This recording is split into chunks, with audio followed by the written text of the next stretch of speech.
নমস্কার, দেখছেন talk to Bangla. আমি অভিষেক রয়েছে আপনাদের সাথে। এই মুহূর্তে যে খবর নিয়ে উপস্থিত হয়েছি, আরএসএস প্রধান মোহন ভাগবত তিনি গতকালের যে প্রেস কনফারেন্সটা করেছেন, সেই প্রেস কনফারেন্সটা কিন্তু রীতিমতন বিভিন্ন বক্তব্যে তিনি বিজেপির থেকে বেশ খানিকটা সরে দাঁড়িয়েছেন। বিজেপির যেভাবে দেশ চালাচ্ছে বা বিজেপির যে কোনো নেতা যেভাবে দেশ চালাচ্ছে এই মুহূর্তে, হিন্দুত্ব প্রধান তাদের যে বক্তব্য রাজনীতির ক্ষেত্রে, সেটার থেকে কিন্তু অনেকটাই সরে দাঁড়ালেন মোহন ভাগবত। এই মুহূর্তে আরএসএস এর যেটা বক্তব্য, তারা কোনোভাবে মুসলিম সম্প্রদায়কে অ্যাটাক করতে চায় না এবং হিন্দুত্বের মানে অন্য সম্প্রদায়ের মানুষকে অ্যাটাক করা সেটা নয়, এরকম কথা বলছেন আরএসএস প্রধান ডক্টর মোহন ভাগবত। এবং সেই জায়গা থেকেই এই মুহূর্তে যে জল্পনাটা উস্কে উঠেছে, যোগী আদিত্যনাথের যে বুলডোজার গভর্নমেন্ট চলছে, এবং আমরা বিভিন্ন সময় দেখেছি যে যোগী আদিত্যনাথের থেকে হয়তো বিষয়টা শুরু হয়েছিল, কিন্তু তারপর আসামের মুখ্যমন্ত্রী হেমন্ত বিশ্ব শর্মা কিংবা পশ্চিমবঙ্গের শুভেন্দু অধিকারীর মুখে আমরা যা শুনতে পাই, সেটা কিন্তু হিন্দুদেরকে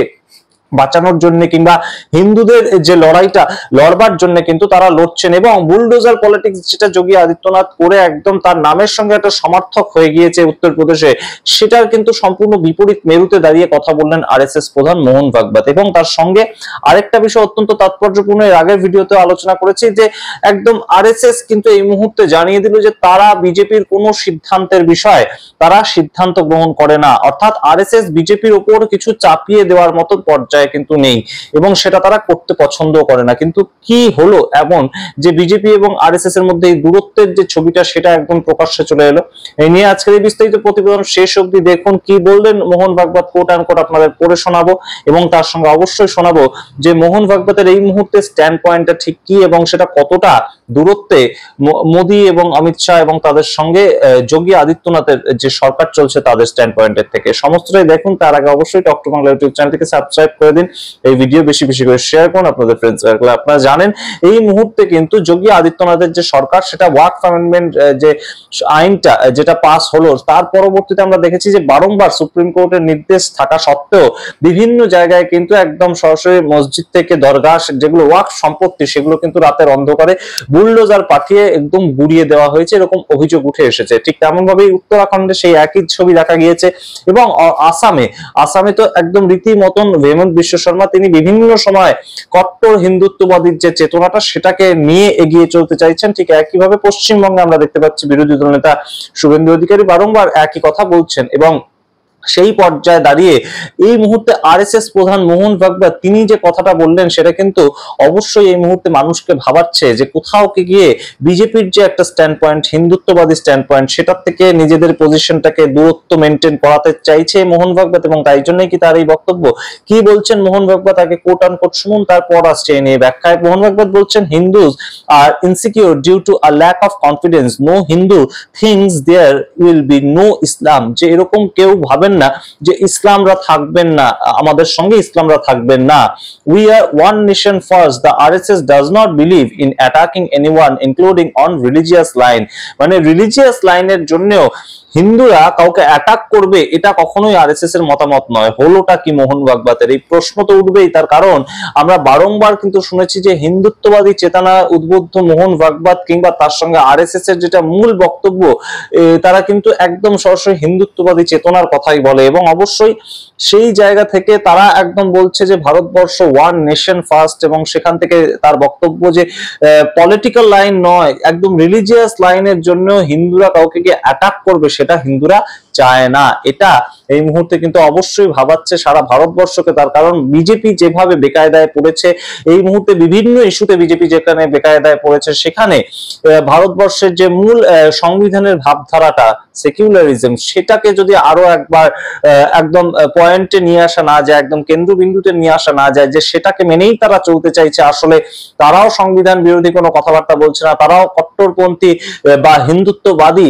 কোনো কথাবার্তা বা সেই লাইনটা ধরে চলছে না, এইটা যদি আরো একবার প্রতিষ্ঠা করা যায়, তাহলে হয়তো অবশ্যই এই মুহূর্তে বিজেপির গ্রহণযোগ্যতা বাড়বে। এবং সেই লাইনটাই কোথাও গিয়ে এই মুহূর্তে মোহন ভাগবত নিতে চাইছেন। কিন্তু তাহলে প্রশ্ন, যোগী আদিত্যনাথ তার সঙ্গে মোহন ভাগবতের যে পরবর্তী সম্পর্ক, সেটা কতটা সঠিক থাকবে? এবং কোন রাজ্যেই কিন্তু একদম যে হিন্দুত্ব প্রধান ভোটের মাধ্যমে বিজেপি জয় করতে পারবে, সেটা কিন্তু সেরকম পরিস্থিতি নেই। সেটা পশ্চিমবঙ্গে নয়, সেটা আসামে নয়, সেটা আমরা যদি তামিলনাড়ু বা কেরালার কথা বলি সেখানেও নয়, এবং বিহারে তো নয়।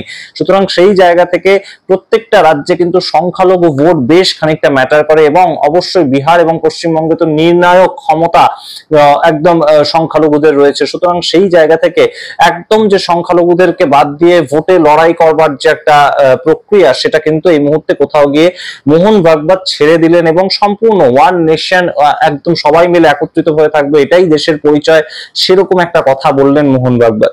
জানি অবশ্যই এই মুহূর্তে জল্পনা উস্কে উঠেছে যে 2014 সাল এবং 2019 সালে লোকসভা ভোটের সময় কিন্তু বারংবার আমরা দেখতে পেয়েছি যে এই হিন্দুত্ববাদটাকে একদম সারা দেশে ছড়িয়ে দেওয়া হয়েছে, এবং ভোটের মূল এজেন্ডাই রাখা হয়েছে হিন্দুত্ববাদ। এবং এমন কথা আমরা শুনতে পেয়েছিলাম যে হিন্দু রাষ্ট্র ঘোষণা করে দেবে 2024-এ যদি বিজেপি 400-র বেশি আসন পায়, এরকম বিভিন্ন ওয়াকিবহাল মহল বলছিলেন।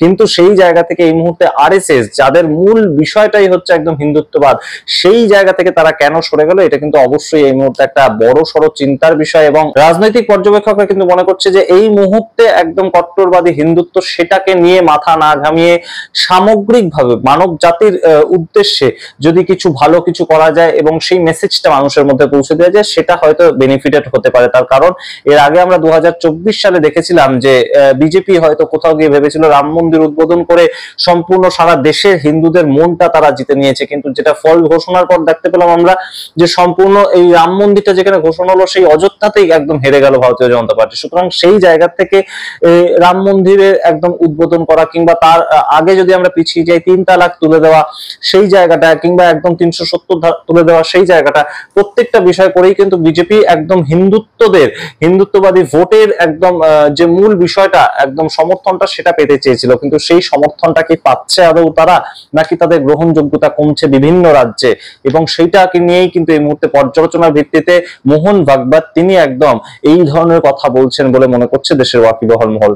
আপনারা কি মনে করেন অবশ্যই কমেন্ট বক্সে কমেন্ট করুন। এবং তার সঙ্গে মোহন ভাগবত যে কথাটা আরো গুরুত্বপূর্ণ ভাবে বলেছেন যে শিবরাজ সিং চৌহান, তার সঙ্গে একটা বৈঠক হয়ে গিয়েছে মোহন ভাগবতের, কিন্তু সেই শিবরাজ সিং চৌহান পরবর্তীতে একদম বিজেপির যে সর্বভারতীয় সভাপতি পদে বসবেন কিনা, সেটাও কিন্তু এই মুহূর্তে একটা ডাউট। তার কারণ শিবরাজ সিং চৌহানের কাছ থেকে একটা এই মুহূর্তে কিন্তু সরাসরি কমেন্ট বেরিয়ে এসেছে। শিবরাজ সিং চৌহান বলছেন যে তিনি সম্পূর্ণভাবে এখন কৃষির দিকটা মনোযোগ দিতে চাইছেন, এবং তার হাতে যে দুটো দপ্তর দেওয়া হয়েছে, সেই দুটো দপ্তরের দায়িত্ব তিনি ভালোভাবে সামলাতে চাইছেন, গ্রামীণ উন্নয়ন দপ্তর এবং কৃষি দপ্তর, সেই দায়িত্বগুলোই তিনি সামলাতে চান। তিনি আর বাড়তি দায়িত্ব এই মুহূর্তে সামলাতে চান না, তেমন একটা কমেন্ট উঠে এসেছে। তাহলে পরবর্তীতে বিজেপির সর্বভারতীয় সভাপতি কে হবেন, সেটাই কিন্তু এই মুহূর্তে একটা বড় দ্বন্দ্ব। এবং আরএসএস কিন্তু সম্পূর্ণ জানিয়ে দিল গতকাল আরএসএস প্রধান মোহন ভাগবত যে তারা কোনোভাবেই কোনো সংগঠনের কিংবা কোনো পার্টির আভ্যন্তরীণ বিষয় একদম নাক গলায় না। এবং তারা জানিয়ে দিলেন যে আরএসএস যদি ঠিক করতো সর্বভারতীয় সভাপতি, তারা এত সময় কি লাগতো? সুতরাং বুঝতেই পারছেন যে আরএসএস কোথাও গিয়ে এই মুহূর্তে বিজেপির সঙ্গে সম্পূর্ণ কিন্তু বিপরীত মেরুতে অবস্থান করছে, এবং সেটা কিন্তু একদম প্রত্যেকটা বাক্যে বুঝিয়ে দিলেন মোহন ভাগবত আরএসএস প্রধান। আপনারা কি মনে করেন সামগ্রিক রিপোর্টের ভিত্তিতে অবশ্যই কমেন্ট বক্সে কমেন্ট করুন। দেখতে থাকুন টক টু বাংলা, অবশ্যই টক টু বাংলা ইউটিউব চ্যানেলকে সাবস্ক্রাইব করে দিন। ধন্যবাদ।